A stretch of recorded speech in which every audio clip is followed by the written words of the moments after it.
전능하사 천지를 만드신 하나님 아버지를 내가 믿사오며 그 외아들 우리 주 예수 그리스도를 믿사오니 이는 성령으로 잉태하사 동정녀 마리아에게 나시고 본디오 빌라도에게 고난을 받으사 십자가에 못 박혀 죽으시고 장사한 지 사흘 만에 죽은 자 가운데서 다시 살아나시며 하늘에 오르사 전능하신 하나님 우편에 앉아 계시다가 저리로서 산 자와 죽은 자를 심판하러 오시리라. 성령으로 믿사오며 거룩한 공회와 성도가 서로 교통하는 것과 죄를 사하여 주시는 것과 몸이 사는 것과 영원히 사는 것을 믿사옵나이다. 아멘.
그들도 주 알게 되면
나는 주님께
함께 기도하시겠습니다. 우리를 사랑하시는 주님, 한 주간 하나님의 은혜 속에서 살게 하심 감사합니다. 지난 2주간의 수련회도 무사히 마치게 하시고 이 시간 온라인과 현장에서 예배드릴 수 있게 하심 또한 감사를 드립니다. 우리 모두가 함께 만나 활동할 수 없었음에도 하나님께서는 우리 곁에 계시며 매 순간 함께 하셨음을 믿습니다. 연약한 우리의 믿음들이 조금씩 성장하여 하나님 안에서 평강을 누리며 살아가게 해주세요.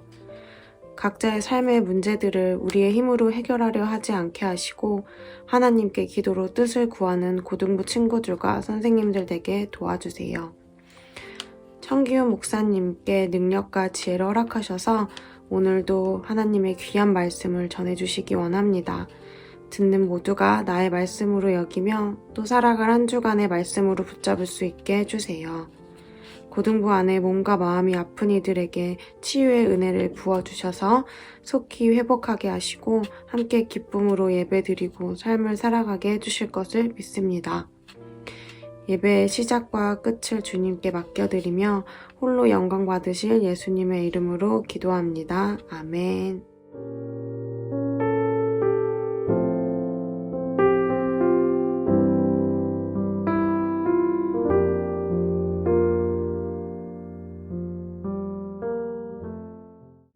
함께 보실 오늘의 말씀은 창세기 3장 14절에서 19절과 창세기 9장 1절에서 7절입니다.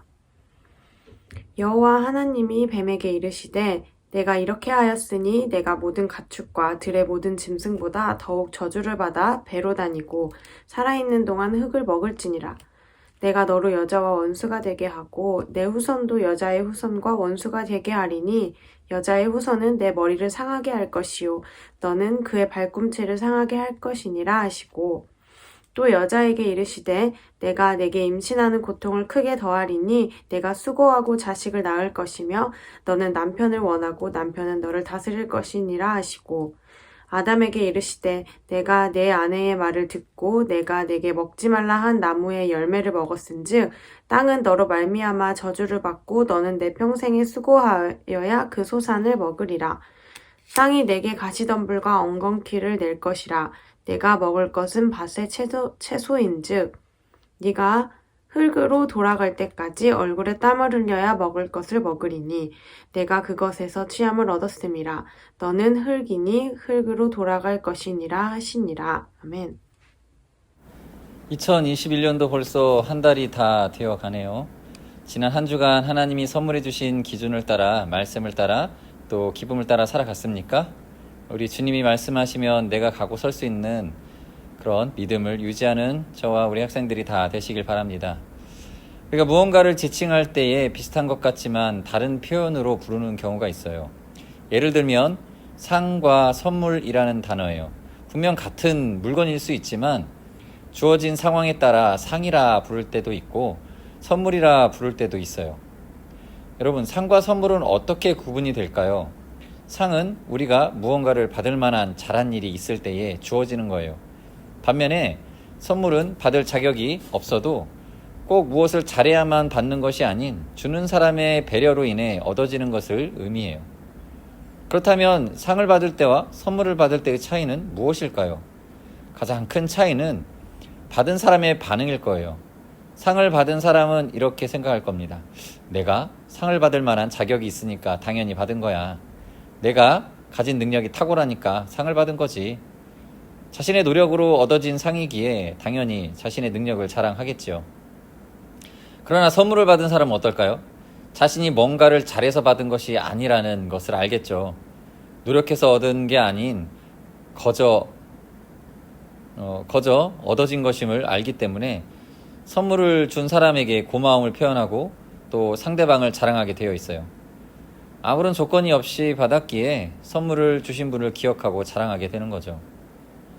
성경은 이 선물을 다른 단어로 표현하고 있어요. 무엇일까요? 그것은 바로 은혜입니다. 성경에서는 이 은혜는 하나님이 우리에게 그 어떤 조건도 없이 거저 주신 선물이라는 뜻으로 이야기하고 있습니다. 원래 사람은 하나님의 선물을 값없이 받는 그런 존재였어요. 태초에 하나님이 천지를 창조하시니라 하나님이 만드신 완벽하고 아름다운 그 세상을 사람에게 선물로 주셨어요. 또한 그 모든 것을 마음껏 누릴 수 있는 특권을, 또 모든 생명을 다스릴 수 있는 권한을 아무런 조건 없이 주셨어요. 그러나 선을 넘은 욕심은 하나님을 향한 범죄로 이어졌지요. 인간은 교만하였고 그 교만은 그들을 죽음으로 이끌었습니다. 선물을 주신 분을 잊어버리고 그 모든 것이 자신의 위대함으로 얻어진 것이라고 착각하게 만든 거죠. 그렇게 하나님의 생명에서 끊어지게 돼버린 이 아담과 하와는 죄인이 되어서 벌을 받게 되었고, 또 그들을 유혹한 뱀 역시 큰 저주를 받게 되었습니다. 그렇게 생명의 하나님과 하나님이 주신 선물을 하찮게 여긴 결과는 아주 참담했어요. 아무런 소망이 없는 상태에 놓이게 된 거죠. 그렇게 찾아온 죄의 결과에 대해 성경은 뭐라고 말하고 있을까요? 창세기 3장 16절에서 17절의 말씀을 함께 읽어볼까요? 또 여자에게 이르시되 내가 임신하는 고통을 크게 더하리니 내가 수고하고 자식을 낳을 것이라. 너는 남편을 원하고 남편은 너를 다스릴 것이니라 하시고, 아담에게 이르시되 내가 내 아내의 말을 듣고 내가 내게 먹지 말라 한 나무의 열매를 먹었은즉 너는 땅은 너로 말미암아 저주를 받고 너는 내 평생에 수고하여야 그 소산을 먹으리라. 이 말씀이 주는 의미가 무엇일까요? 하나님을 떠난 사람에게는 아무런 소망이 없다는 거예요. 풍성하신 하나님을 떠난 결과 스스로 채울 수 없는 경제적인 빈곤과 무엇으로도 채울 수 없는 마음의 공허가 찾아오게 된 것이었어요. 탐스럽고 싱그럽던 온갖 나무의 열매들을 더 이상은 찾을 수 없었고, 그 자리를 이전에 볼 수 없었던 쓸모없고 아프기만 한 가시덤불들이 차지하고 있었습니다. 먹을 수 없는 엉겅퀴가 자라고 또 앞으로 살아갈 날들을 막막하게 만들어버렸죠. 이전에는 느껴본 적 없는 배고픔이 그들을 고통스럽게 했지만, 더 고통스러웠던 것은 하나님 곁에서는 느껴본 적 없었던 외로움, 즉 영혼의 굶주림이었습니다. 뿐만 아니라 생명의 하나님과의 관계가 끊어지자 그들에게는 쉽게 다치고 망가지는 연약한 몸과 절망스러운 죽음이 찾아오게 되었어요. 그리고 하와에게도 대가를 지불해야 할 상황에 놓인 거예요. 말로 표현할 수 없는 출산의 고통이 찾아온 것이고, 또 죽을 것 같은 고통을 경험해야만 또 다른 생명을 얻을 수 있는 출산의 이 고통은 이전의 고통을 알지 못했던 하와에게는 너무나 큰 두려움과 공포 그 자체였을 겁니다. 또한 아담도 같은 상황에 놓이게 되었고, 자신의 온몸이 닳도록 땀을 흘리고 수고해야만 음식을 얻을 수 있게 되었기 때문이죠. 일하지 않으면 살 수 없는 수고와 고통이 아담에게 주어진 겁니다. 이처럼 죄는 남녀노소를 막론하고 모든 사람에게 고통과 절망을 가져다 주었어요. 우리도 마찬가지입니다. 성경은 우리가 그런 절망에 놓인 존재이며 스스로 아무런 소망이 없는 사람인 것을 말하고 있습니다. 하나님을 떠난 우리에게 죄는 죄인이라는 명찰을 가슴에 붙이고 완벽한 실패와 절망의 가장 깊은 곳에 우리를 안내할 것입니다. 그런데 놀라운 사실이 있습니다. 그렇게 아무런 희망과 소망이 없던 우리에게 하나님이 특별한 약속을 주신 거예요. 창세기 3장 15절 함께 읽겠습니다. 내가 너로 여자와 원수가 되게 하고 내 후손도 여자와 원수가 되게 하리니 여자의 후손은 내 머리를 상하게 할 것이요 너는 그의 발꿈치를 상하게 할 것이라 하시고, 하나님은 그분의 사랑과 특별한 선물을 거절한 우리에게 앞으로 이루어질 죄와 사망에 대한 승리의 이야기를 선물로 주셨어요. 이것은 종료를 알리는 안내 소리가 울려 퍼질 때에 패배감에 쓰러진 우리에게 너희가 승리했다는 생각지 못한 이야기를 해주신 것과 같은 거죠. 이미 불합격 통지를 받은 우리가 펑펑 울고 있을 때 이제 곧 합격의 기쁜 소식이 전해질 것이라는 이 상상할 수 없는 그런 이야기가 우리에게 들려온 것입니다. 아담과 하와도 이 말씀을 쉽게 믿을 수는 없었을 겁니다. 자신들의 상태가 얼마나 끔찍한지 잘 알았을 테니까요. 자, 그런데 하나님은 아무런 자격도 소망도 없는 아담과 하와 그리고 우리에게 다시 약속해주고 계세요. 하나님의 놀라운 선물을 이미 거절했고 그분의 크신 사랑을 짓밟았는데도 어떻게 그 말씀을 받아들일 수 있을까요? 이 사실에 대해서 로마서는 이렇게 설명합니다. 우리가 아직 죄인 되었을 때에 그리스도께서 우리를 위하여 죽으심으로 하나님께서 우리에 대한 자기의 사랑을 확증하셨느니라. 쉽게 말하자면 우리가 충분히 사랑스럽기 때문에 하나님이 사랑하신 것이 아니고 우리가 그런 사랑을 받을 만한 자격이 있어서 그런 것은 더더욱 아니라는 거죠. 그저 하나님의 사랑이 조건 없이 우리에게 주어졌다는 사실입니다. 우리가 사랑스럽지 않은 죄인일 때에도 우리를 위해 새로운 약속, 곧 복음을 우리에게 주신다는 거예요. 우리는 결코 받을 자격이 없다는 사실을 먼저 깨닫고 기억해야 합니다. 우리가 매일 열심히 공부하고 친구들이 부러워할 만한 특별한 능력이 있어서 충분히 사랑스러워서 우리가 하나님의 구원을 받은 것이 아니라는 것을 잊지 말아야 합니다. 사랑하는 친구 여러분, 하나님의 구원은 우리가 잘해서 받는 상인가요? 아니면 선물인가요?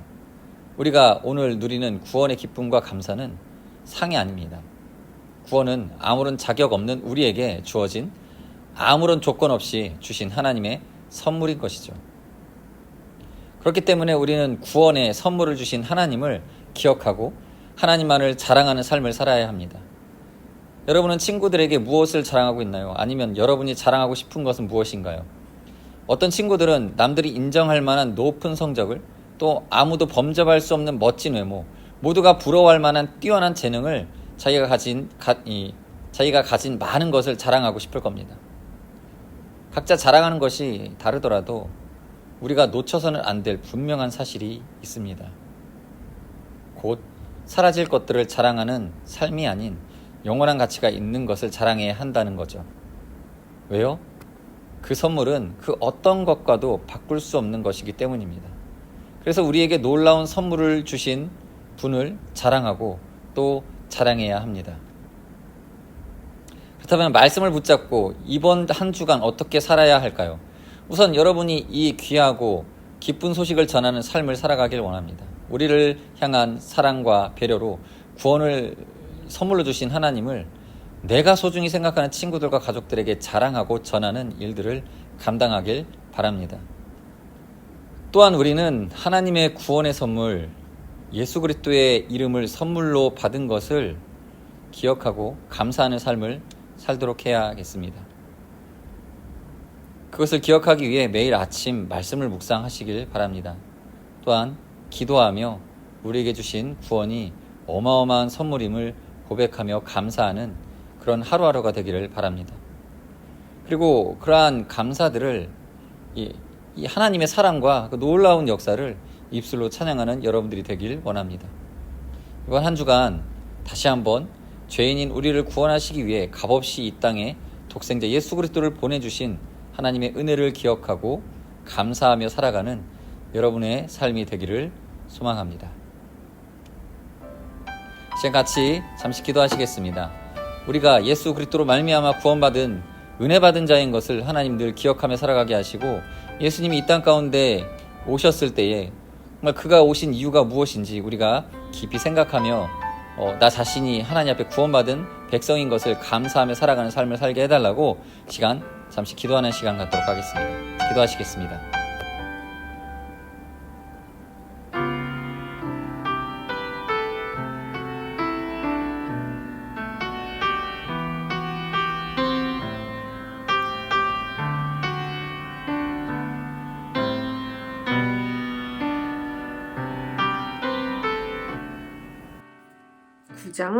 하나님이 노아와 그 아들들에게 복을 주시며 그들에게 이르시되 생육하고 번성하여 땅에 충만하라.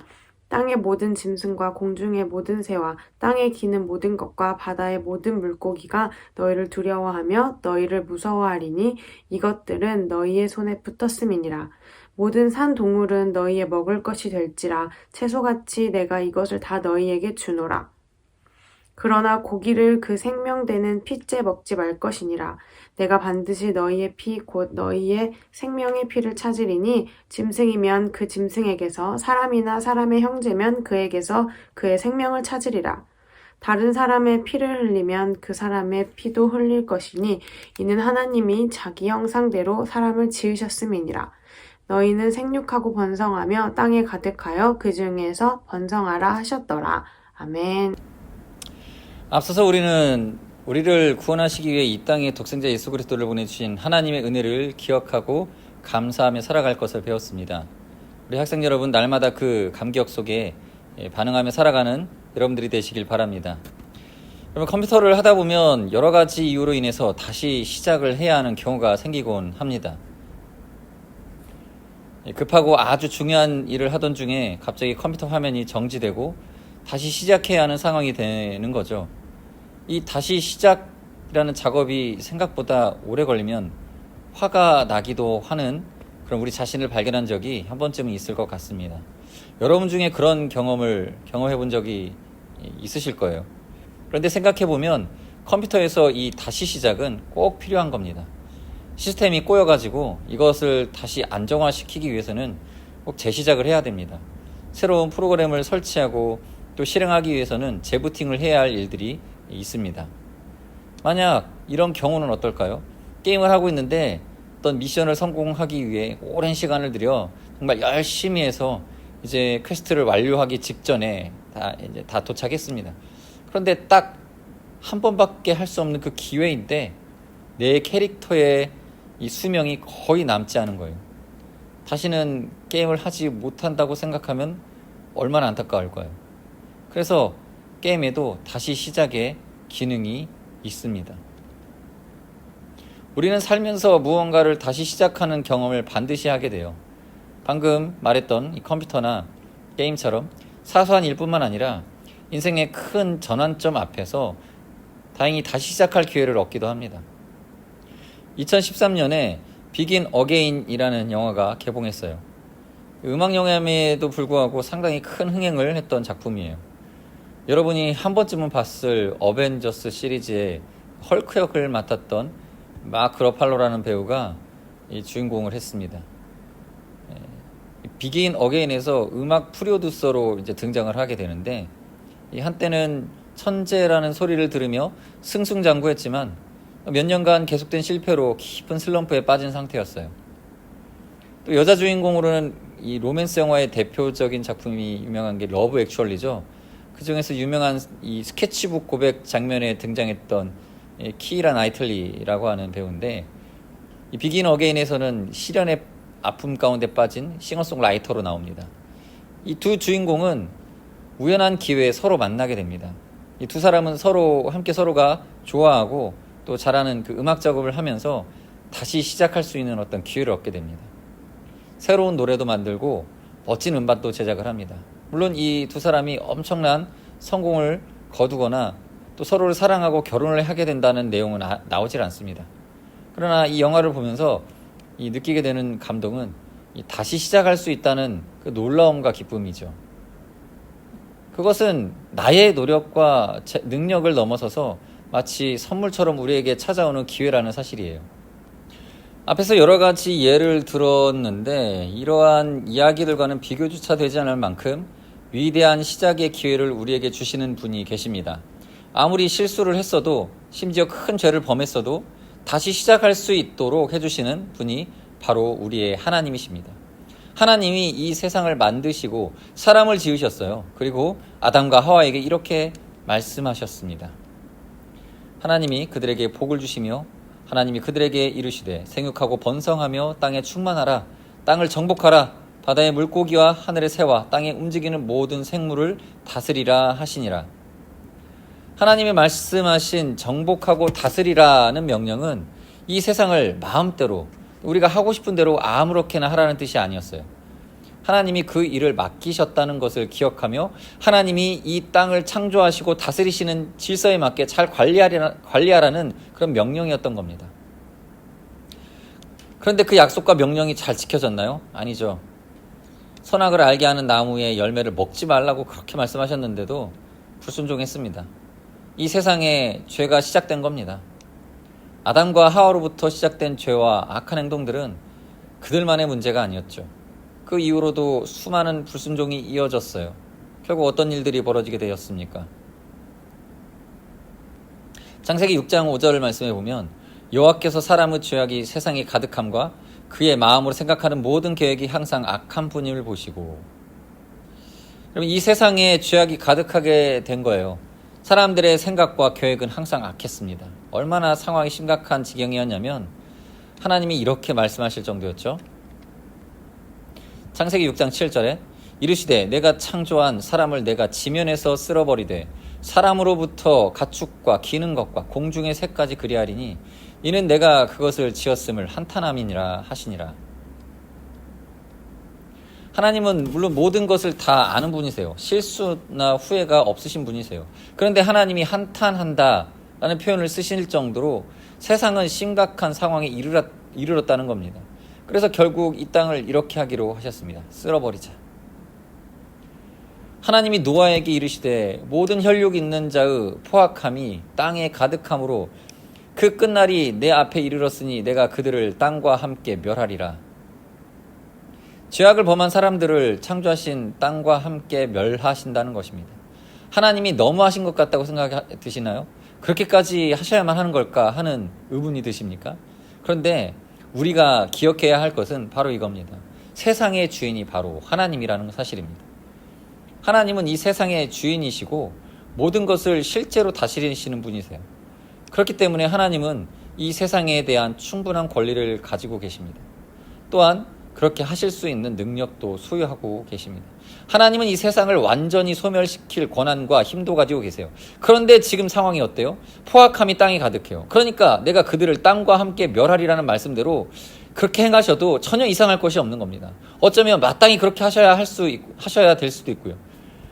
그런데 놀라운 일이 벌어져요. 하나님은 노아에게 명령하셨습니다. 방주를 만들라는 거죠. 이 마른 하늘에 이 배 같은 것을 만들어서 비를 피하라고 하는 게 이해는 되지 않을 거예요. 커다란 방주를 만들고 그곳에 노아의 가족들과 갖가지 동물들을 태우라고 하셨어요. 도대체 갑자기 이런 말씀을 하신 의미는 무엇일까요? 그것은 바로 하나님이 다시 시작하게 하신 거예요. 노아와 그 가족들을 통해 이 세상에 다시 시작하는 기회를 허락하신 겁니다. 그리고 방주에 들어간 후 40일 밤낮으로 비가 내렸어요. 방주에 타고 있던 노아의 가족과 동물들을 제외한 모든 생물이 다 죽었습니다. 이윽고 땅에 물이 걷히고 밖으로 나온 노아와 가족들에게 하나님은 이렇게 말씀하셨습니다. 하나님이 노아와 그 아들들에게 복을 주시며 그들에게 이르시되 생육하고 번성하며 땅에 충만하라.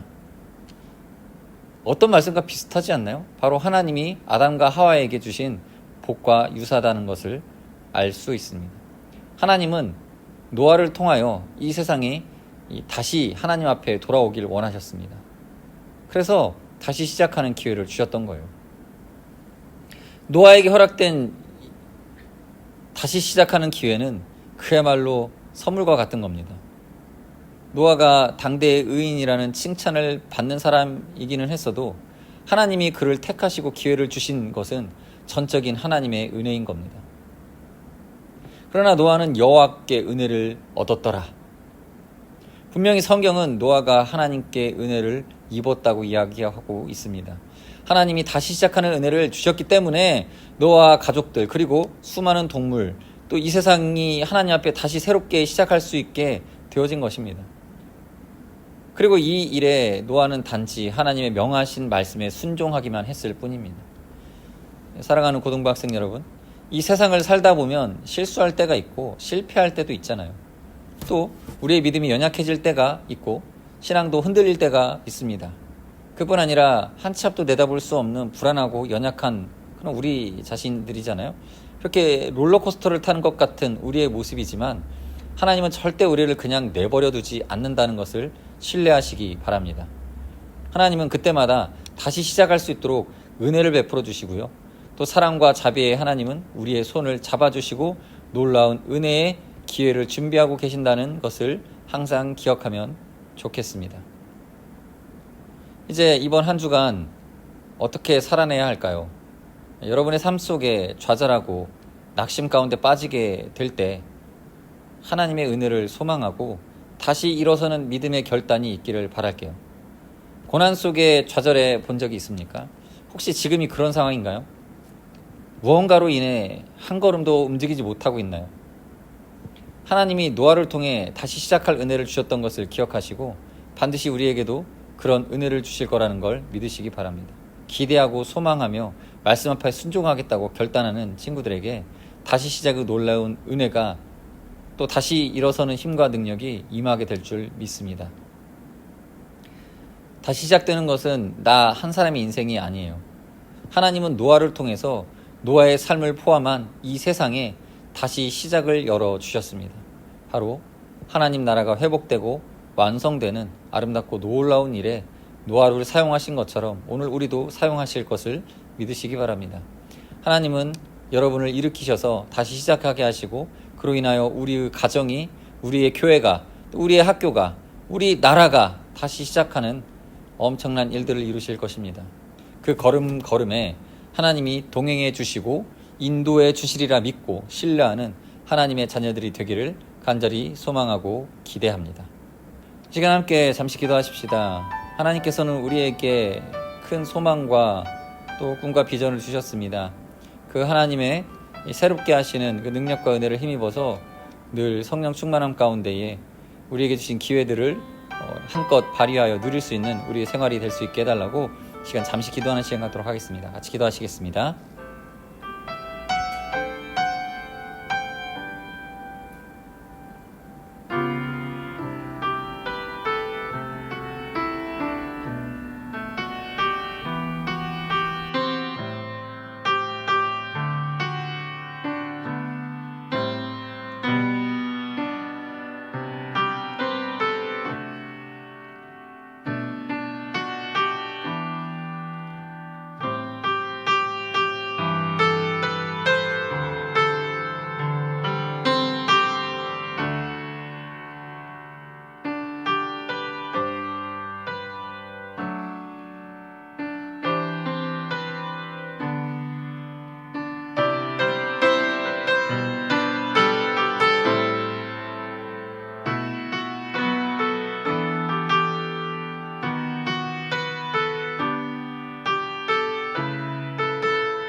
찬양하며 우리 믿음을 하나님께 고백하십시다. 이 세상 가장 아름다운 순종의 눈물 온 세상 다시 빛나게 온 세상 다시 빛나게 생명의 눈물 그가 이 땅에 오신 이유 죽어야 살게 되고 저야만 승리하며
주님 이 시간 우리가 간구한 우리의 기도를 들어주시고 응답하여 주시옵소서.